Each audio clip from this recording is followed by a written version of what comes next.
Hey guys, this is DM Mike, and this is the next campaign diary for DOIP. This is playthrough number 2, and this is campaign diary number 2. I'll put some stats up here. I'm not sure. I think we only had like 5 good jokes at night, but quite a few natural 20s. We're starting to get up there. This was a lot of fun.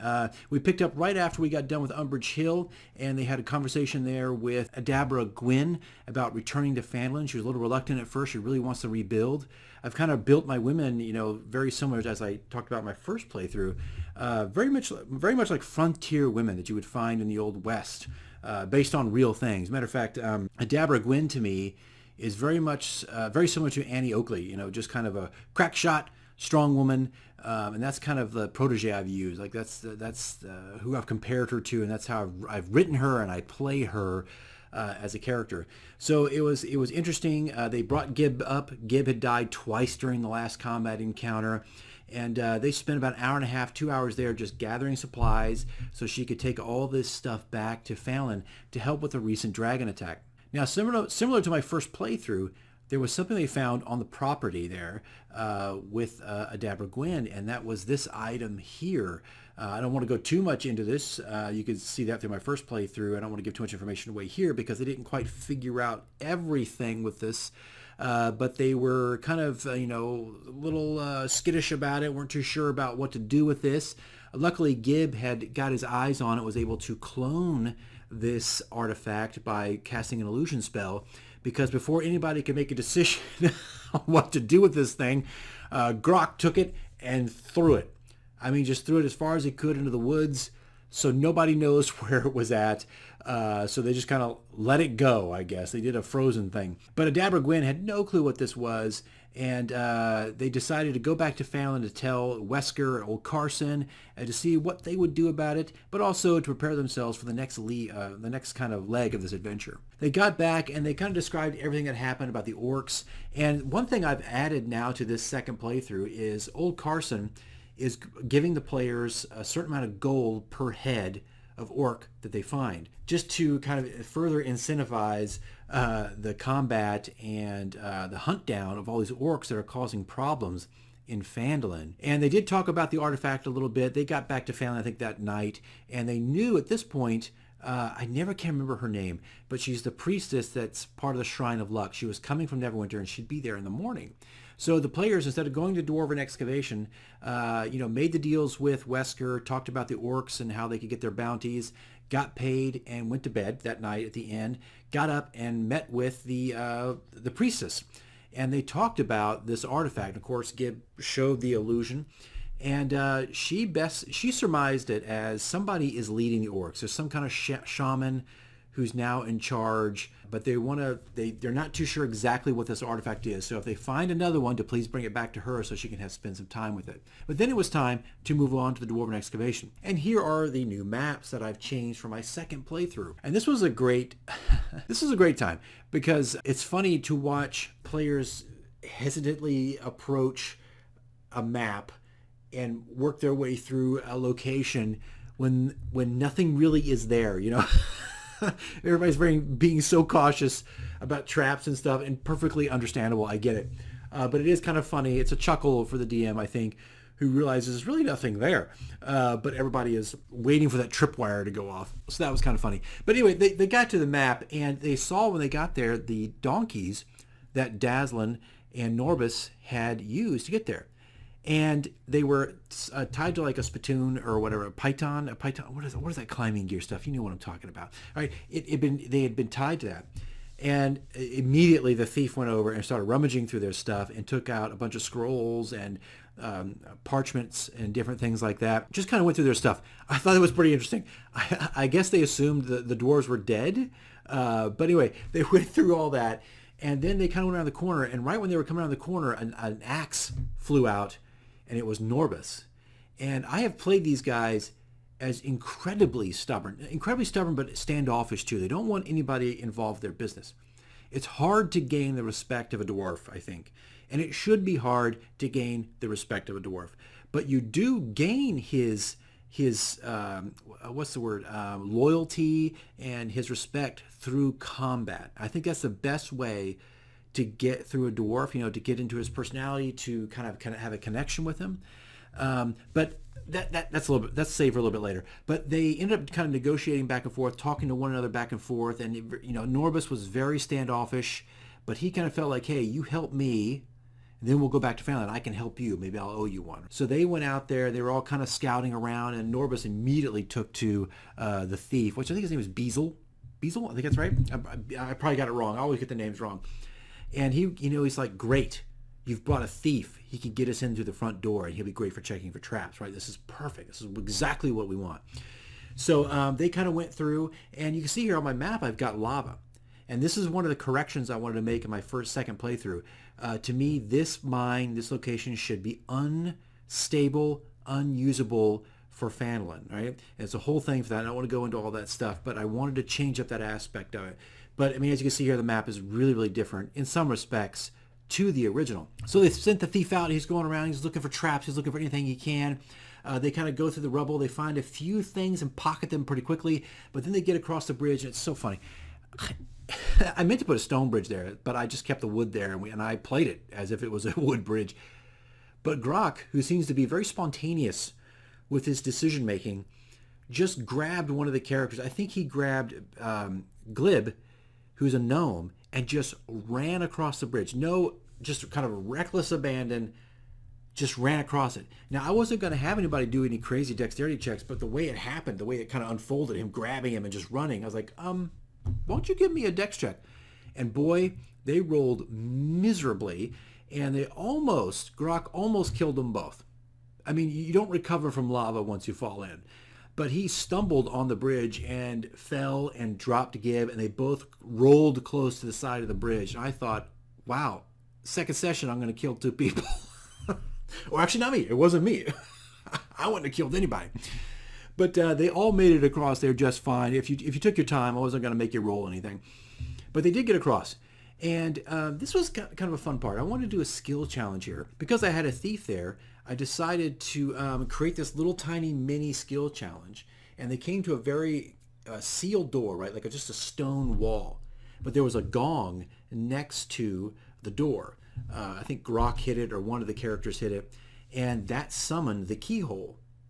And so immediately this started a skill challenge for the thief. He had to get 3 successes to open this door to the temple.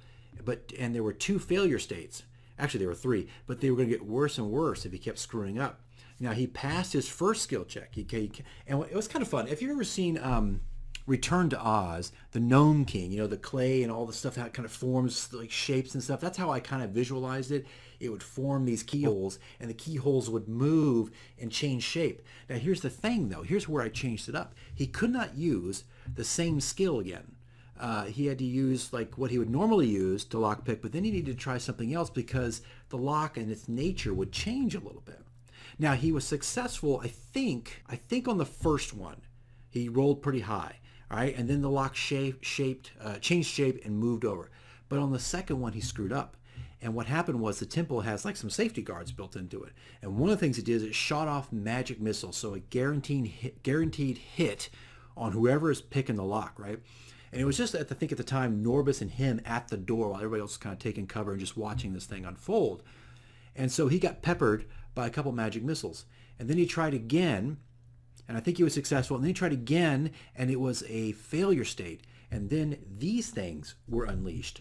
These are the Dwarven Sentinels, created by gnomes and dwarves, actually. And they are fast-moving, kind of droid, almost robotic-type creatures created as a security device to protect the temple. And so suddenly, after he screwed up that second time and activated these, now we were in a combat scenario. So we have combat across the bridge. Here come all these sentinels. And then on this side of the bridge, we have the players kind of hunkered down and one thief trying to break in. So I thought, on paper, it sounded cool. And I think it actually unfolded really, really well, right? I think we had a good time with that. And they were firing almost like laser-like bolts at the players. They had huge long range, and their movement speed was about 60. So they were moving very fast and very quickly. So everybody was doing best they could with a long range, trying to keep them at bay, while the thief would spend his turn trying to break in to the temple. And they eventually did. The thief managed to get that last success, I think after one more failure or something. I wish I could remember now exactly how it went down. but managed to get it open. It started to slide open. And I think a few people got hit by some of the bolts there from the temple guardians, but they ran in. They could see a lever on one side of the door to close the doors back up. And so each one of them slowly spent their turn running in there. And I think somebody ran in and held their action to grab that lever and then pull it down when everybody got in. And eventually everybody kind of scrambled in. As the doors were sitting there kind of closing, the doors were just getting hammered by all this flak, all these laser bolts hitting, and it sealed up. So that was kind of I think a cool little scenario. I actually used music from Transformers War for Cybertron. High Moon Studios games. I love these games. It was the second game. I think it's called War for Cybertron or Fall of Cybertron. Maybe it's Fall of Cybertron. And you think a Transformer music track working in Dungeons & Dragons? Yes, you can do these things. You just got to find that right tune so it fits the scene, and it was perfect. So they got into the temple. Now, here's the temple, the interior. I'm going to show some of this, not all of it, because we're still kind of going through it. But here, I'll at least show the portion that they have uncovered. And you can see it's very different from the original playthrough. I'll throw a couple pictures up of this. This is how it originally looked, but I really wanted to simplify some things, but also expand some things, and I've covered those in my prep videos. But anyway, so they're going through, and they come to right when they're in the main entrance, they have a door there. The door is huge. It's about 8 feet tall, 10 feet wide. It's got a skull sculpted into the middle, and this is what it said.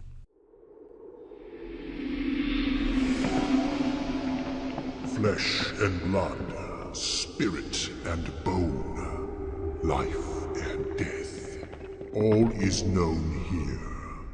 But the doors to Abathor do not open lightly, where the harbinger of Abathor slumbers. Why have you sought this gateway?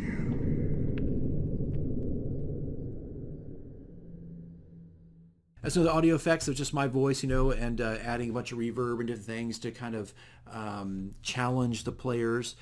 It does drop some hints and a little bit of foreshadowing of things that are inside the temple. But the doors do open up, and they start the process of going through and finding Norbus's ancestors. Now, they did spend some time going through some rooms. They found these glyphs and started doing some arcane checks and balances, checks on these to figure out what they were. And I had little pieces of paper cut out to hand people who were, doing religious checks or history checks and things like that. A good thing to have on standby. They went to each individual room and they found certain things. Now, I've moved treasures from other locations I'm just not going to do in this campaign to this location, so we're not losing a lot of information or even magical items that you could have actually found in other locations. So things have been kind of moved around. Now, one thing I did add to this, as they're searching around, I added a new enemy encounter here. I didn't do this on my first playthrough. My first playthrough, they just kind of went through and they got to a certain location and some stuff happened.